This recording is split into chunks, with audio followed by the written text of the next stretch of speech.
কেউ যদি পরকীয়া প্রেমে লিপ্ত হয়, কমপক্ষে দুনিয়া আখিরাত মিলে তার 6টা ক্ষতি হবে। এখানে যদি থাকেন, এই মুহূর্তে আপনার চরিত্র পাল্টাবেন। 1 নম্বরে আপনার চেহারার উজ্জ্বলতা নষ্ট হয়ে যাবে। 2 নম্বরে আপনার জীবনের ইবাদত বন্দেগী কবুল হওয়া বন্ধ হয়ে যাবে। 3 নম্বরে মরণের সময় আপনি বেঈমান হয়ে মারা যাবেন, ঈমান পাবেন না।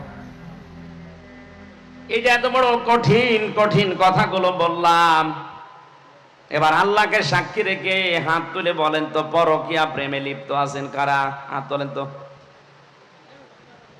ও, এই হাদিস বলা আমার মনে হয় এই জেলার জন্য না, এই কুষ্টিয়ার জন্য কার্যকর। আলহামদুলিল্লাহ, যাক ভালো, এই এলাকায় পরকীয়া প্রেম নেই।